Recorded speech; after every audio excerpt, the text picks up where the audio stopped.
દીવના ઘોઘલા ખાતે આશા woman foundation દ્વારા સ્વયં સહાય જૂથની બહેનોને સિલાઈ મશીન તથા આઈસબોક્સનું વિતરણ કરાયું.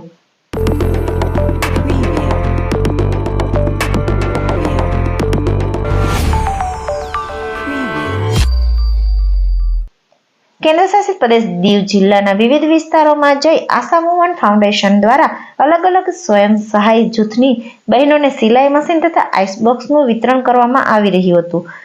ગઈકાલે ઘોઘલા કમલેશ્વર મહાદેવ મંદિરના પ્રાંગણમાં કાર્યક્રમનું આયોજન કરવામાં આવ્યું. કાર્યક્રમની શરૂઆતમાં ઉપસ્થિત મહાનુભાવોનું પુષ્પગુચ્છ આપી સ્વાગત કરવામાં આવ્યું. ત્યારબાદ સાંસદ લાલુભાઈ પટેલના ધર્મપત્ની તરુણાબેન પટેલે બહેનોને સંબોધિત કરતા જણાવ્યું હતું કે મહિલાઓએ પગભર થઈ પરિવારને મદદરૂપ બનવું જોઈએ.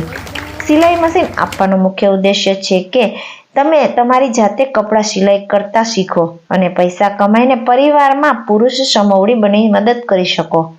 કાર્યક્રમમાં તેઓએ આઈસબોક્સ તેમને ઉપયોગી નીવડશે તેવું પણ જણાવ્યું હતું. કાર્યક્રમ દરમિયાન સ્વયં સહાય જૂથની બહેનોએ સિલાઈ મશીન તથા ઘોઘલા મચ્છી બજારમાં મચ્છી વેચનાર બહેનોને આઈસબોક્સનું વિતરણ થયું.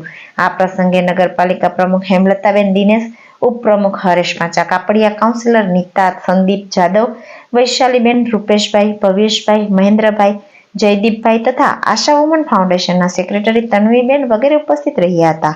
આ પ્રસંગે સ્વયં સહાય જૂથની બહેનોએ આશા વુમન ફાઉન્ડેશનનો આભાર વ્યક્ત કર્યો હતો.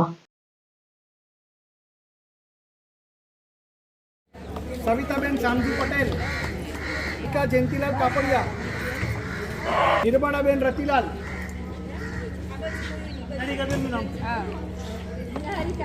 निर्मलाबेन, राजेश्रीबेन हरेश बामणिया, एमनी पाछळ उभा રહો, नथुड़ीबेन,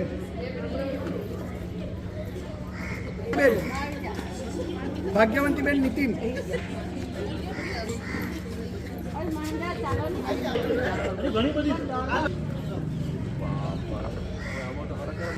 शांताबेन सुरेश पटेल,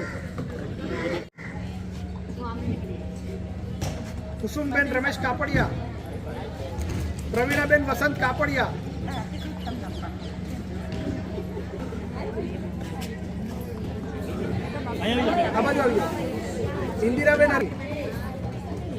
इंदिराबेन दशाबेन, राणीबेन देवजी कापड़िया,